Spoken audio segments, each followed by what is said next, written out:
Good morning, Davao. Good morning, Mindanao. Good morning, North, South, East, and West. This is Gilbert Lopez Marti Cacho. For the headlines, weather forecast, Easter list affecting Mindanao. Local news, DENR probes bloggers over Tarsiers capture try in South Cotabato. Speed limit adherents urged to avoid harming stray animals. Bukana Bridge in Coastal Road to open to public in first quarter at 2026. Davao Police admits challenges in locating apprehending Kibuloy. National news, PNP to implement crackdown versus illegal use of sirens, blinkers. Manibela Piston to hold transport strike anew. International news, Biden vows ironclad support for Israel amid Iran attacks fears. South Korean opposition wins parliamentary vote in landslide. Entertainment news, full out review. This adaptation of the post-apocalyptic video games franchise as a vivid, brutal romp. Miracle of Love, Who's Shutter? Push Puchikai Kazitsin or Sonyuk Songpaisan. And for the sports, PBA, Mongolians Lan Sanggalang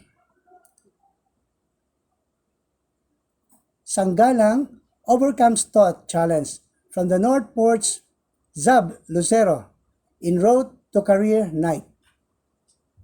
Ronda Rousey, how former UFC fighter found solace and inner peace. For the features, UNESCO announces its newest geopark around the world. This hotel in Makati is set to offer a Hello Kitty theme afternoon tea set. For the side stories, and of course, for the trivia. Do you not know that Davao City's iconic Dorian Doom showcased the city's unique fruit delicacy?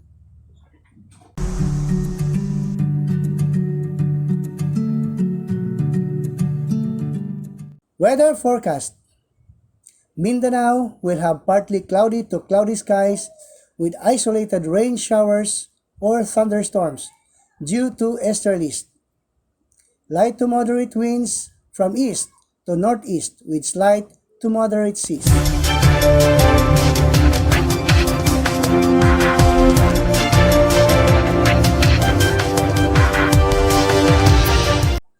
Local news.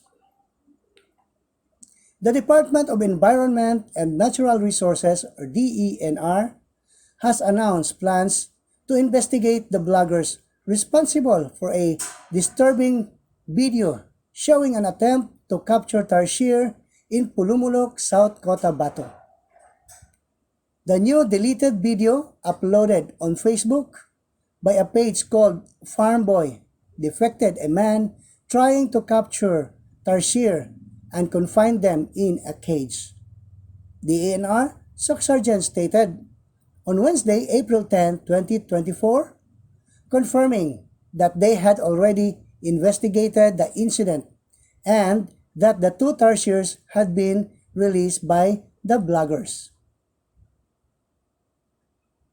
Speed limit adherents urged to avoid harming stray animals.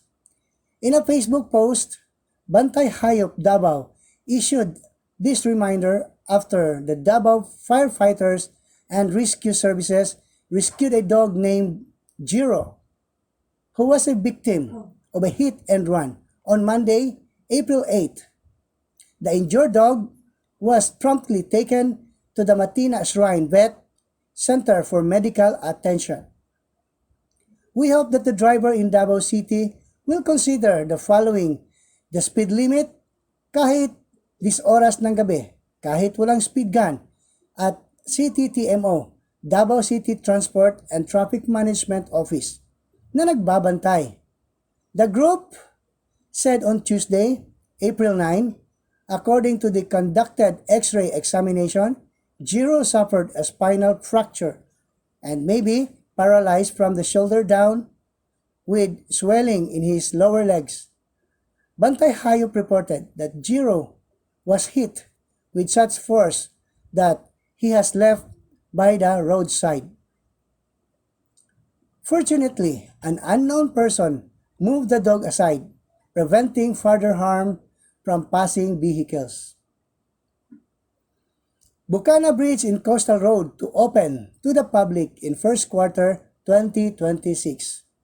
The 1.35 or 34-kilometer Bukana Bridge, which is part of the Davao River Bridge project, is expected to be open to traffic in the first quarter of 2026.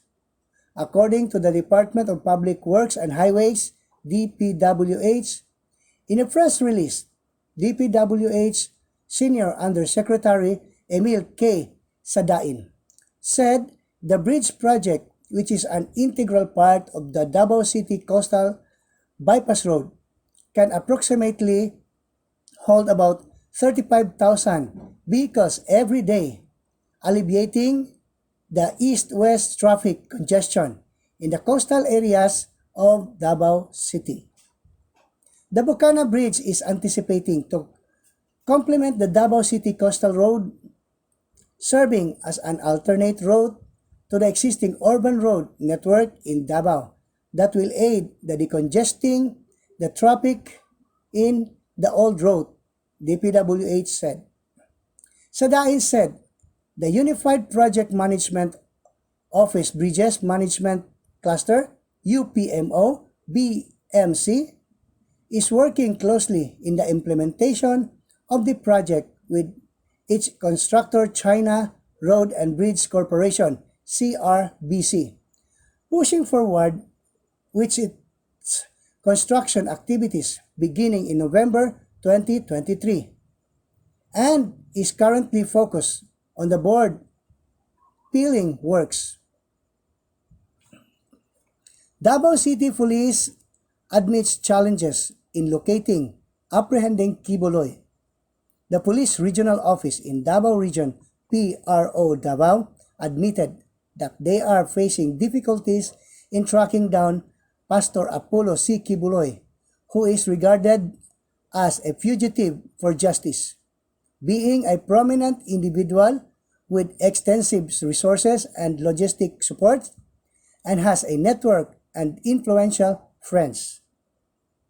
With this, Police Brigadier General Alden Delvo, PRO Davao, Regional Director, said during the AFP-PNP press conference on Wednesday, April 10, 2024, is directing all the intelligence unit to double their efforts in looking for the founder of and leader of the Kingdom of Jesus Christ, KJC, whom they have not heard and whereabouts since the issuance of his judicial warrant since April this year. Delbo emphasized that they are still awaiting information from the intelligence unit, specifically from the tracking team, regarding Kibuloy's whereabouts, as this will enable him to issue directives to subordinate units.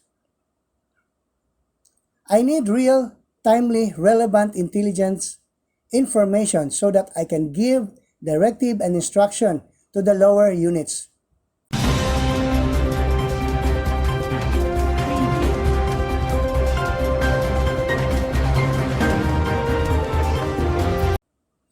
National News. The Philippine National Police PNP will launch a crackdown against illegal use of sirens and blinkers following the orders of President Ferdinand Bongbong Marcos Jr. In a press conference in Camp Crame, Colonel Jean Fajardo, Chief of the Philippine National Police PNP Public Information Office, clarified that even before the issuance of administrative order AO-18, they had already been strictly implementing Presidential Decree 96, which was issued by late President Ferdinand Marcos in 1973 to prohibit the improper and illegal use of sirens, blinkers, and similar devices. Fajardo echoed the provision of AO-18, which was issued by Marcos on Thursday, April 11, 2024, that only vehicles of the PNP and Armed Forces of the Philippines, fire trucks, and other emergency vehicles like ambulance and allowed to use blinkers and sirens. Wala po tayong sinuhin sa pag-i-implement at pag-enforce ng PD 96 regardless ng state nila sa buhay. Document po ninyo yan at ipadala sa amin. Regardless kung ikaw ay naka-SUV, sports utility vehicle o nakasakay sa isang ordinaryong motor at kotse, at dapat lahat tayo ay susunod sa batas, she said. Transport groups Piston and Manibela set a nationwide transport strike next week amid the looming deadline for the consolidation of public utility jeepney PUV under the government's PUV Modernization Program PUVMP. Manibela President Mar Balbuena said the two-day transport strike will start on Monday, April 15, 2024. Piston National President Moody Floranda maintained their opposition against the PUB consolidation policy, which requires drivers, operators to consolidate into a cooperative to ensure the renewal of their franchises of provisional authority. The PUB consolidation will later lead to the replacement of traditional jeepneys with modern units that have at least an Aero 4 compliant engine or an electric engine to lessen pollution. On Wednesday, April 10, 2024, President Ferdinand Marcos Jr. said the April 30 deadline for the consolidation of PUBs is final. Marcos assured that the PUB MP will not be a burden to the drivers and operators as denoted the government subsidy for modern PUBs. Under program, drivers, operators will receive a government subsidy which is between 200,000 and 300,000 per vehicle to help them cope financially. They will also be assisted for bank financing transactions.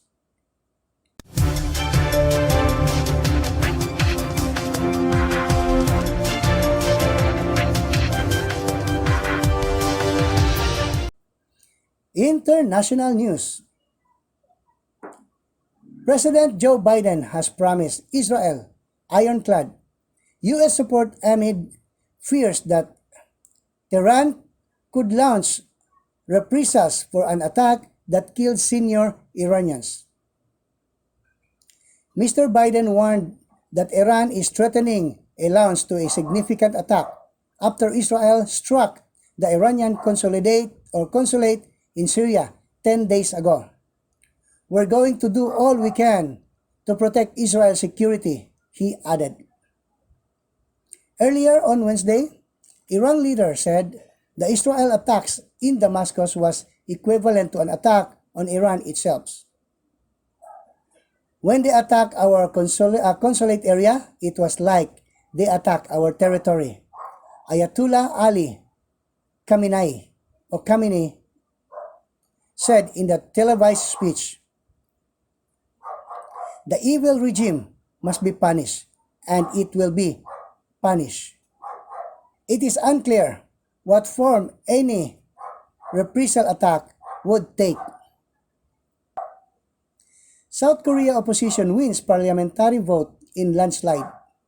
South Korea Liberal Opposition Party has won a landslide majority in the country's general election to retain controls of parliament. The Democratic Party DPK, and smaller opposition parties jointly won 192 of 300 seats in the National Assembly. The vote is widely seen in a mid-term referendum of President Yoon Suk Yeol, who has 3 years left of in office.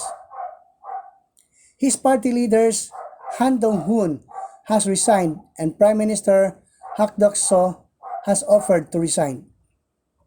This is a crushing defeat from Mr. Yoon and his People Power Party (PPP), which has been struggling to achieve its agenda in the legislature dominated by the DPK.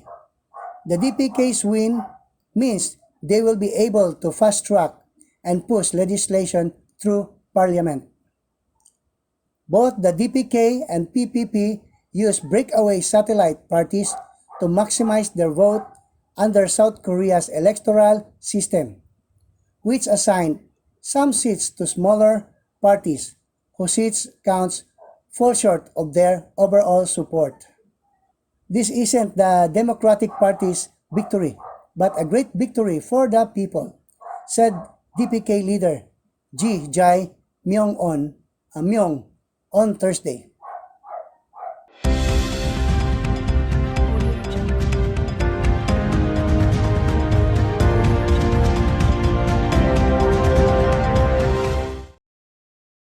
Entertainment news. Since 1990, the Full Out games have been phenomenal. And now, this visually terrific, blackly humorous TV spin-off should prove equally as popular with fans and newbies alike. In the 23rd century, perky young Lucy McLean, Yellow Jacket star Ella Purnell, is quiet the catch. My reproductive organs are intact. My hygiene will maintained. She proudly tells the counselors hearing her marriage application, and she's thrilled when the panel approves her request to wed someone she's never ever even seen, let alone met. However, when the arrangement doesn't work out quite as planned, Lucy finds herself leaving her home to undertake a perilous quest that will bring her into contact with would-be soldier Maximus, Aaron Moten, and the goal, Walton Goggins, a dangerous bounty hunter. All three are in pursuit of a mysterious object with the power to change a world devastated by nuclear war. Full Out is inspired by the hugely popular video game franchise of the same name. The TV series tells an original story, but it's set in the same milieu as the source materials and retains many of its elements, including its retrofuturistic aesthetic. Much of the technology looks as though it might have been imagined by a 1950s sci-fi writer. The show has been created by Lisa Joy and Jonathan Nolan, the husband and wife team behind another science fiction TV blockbuster, Westworld. Todd Howard, a senior executive at Bethesda Game Studios, the company behind the game, is on the producing team and has said that what happens in the series can be viewed as full out canon. Miracle of Love, whose author, Pus Puchichay Kasitsin or San Yuki Songpaisan. The Thai romance drama series Miracle of Love is currently being watched on GMA. Among its lead stars are Thai heartthrob Pus Puchichay Kasitsin, known in the series of Lu as Lu, and Sonyuk Songpaisan, who can be seen as Aldwin.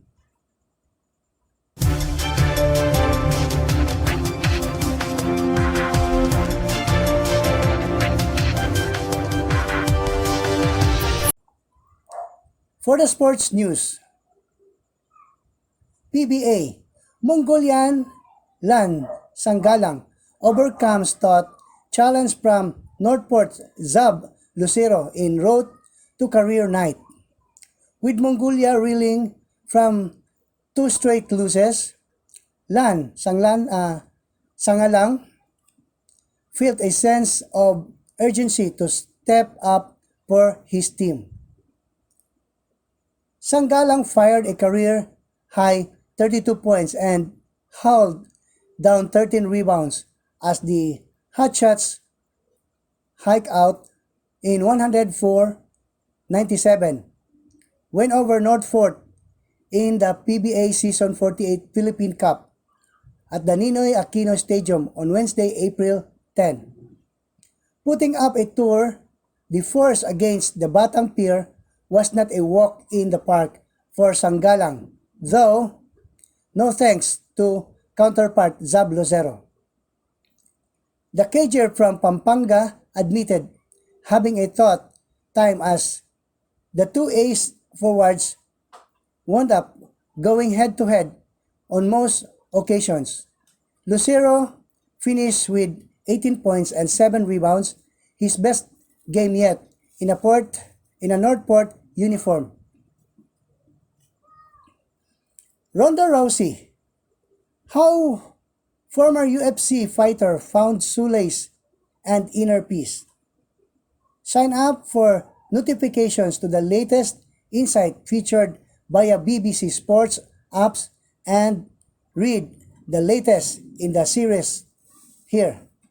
Ronda Rousey sits in silence on the cold concrete floor of the Marble Stadium medical room in Melbourne, Australia. There are tears running down her cheeks. She is shivering, covered in sweat, and can taste blood in her mouth.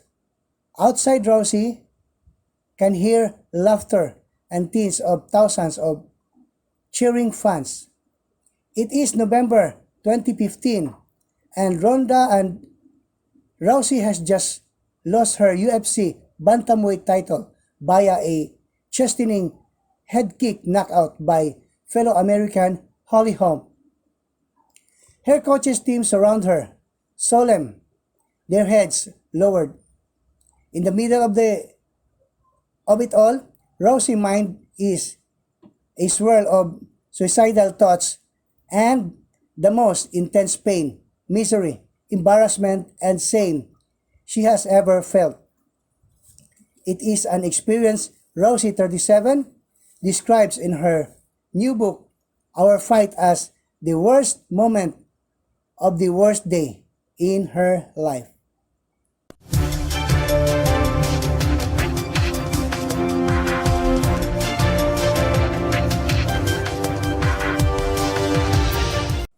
And for the features, UNESCO announces its newest geoparks around the world.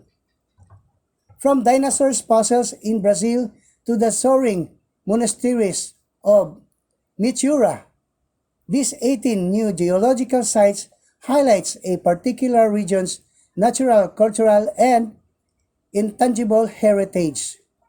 Travelers interested in deep dives into geology, culture, and sustainability have several new destinations to place on their bucket list.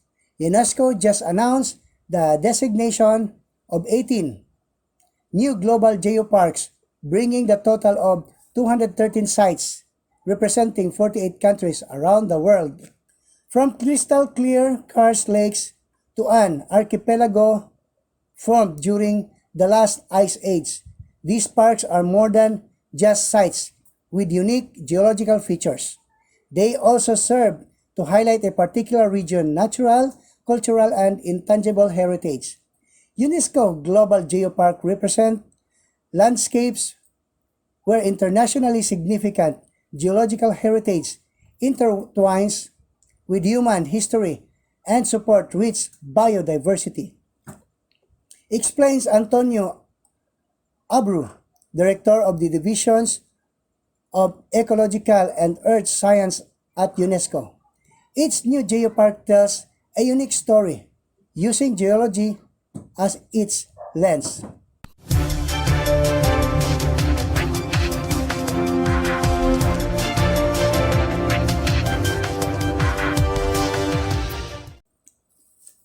This hotel in Makati is set to offer a Hello Kitty themed afternoon tea set.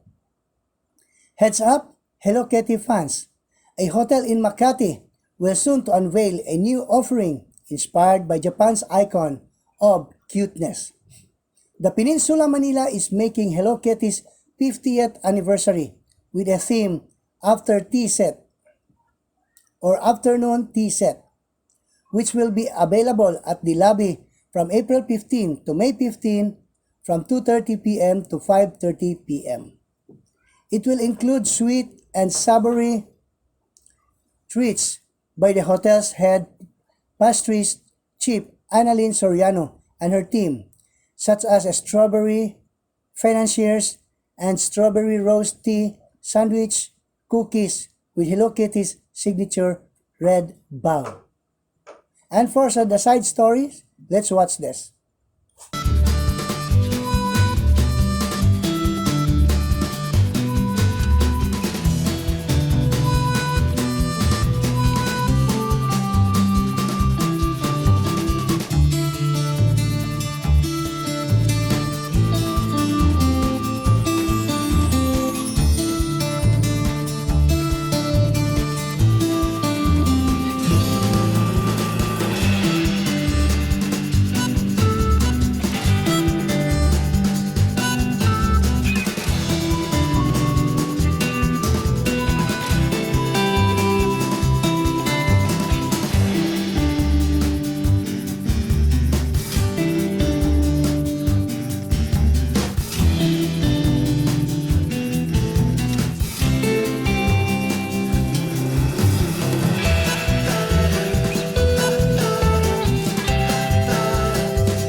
And for the trivia, do you know that Davao City's iconic Dorian Dome showcased the city's unique fruit delicacy?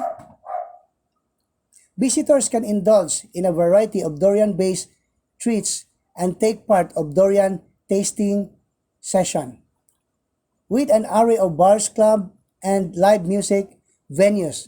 The city comes alive after sunset, after endless entertainment options. That's our news for today. Please like, share, subscribe, and click the bell button for you to be updated of the Pinoy Rab News channel. This is Gilbert Lopez Martije Cacho. Thank you very much.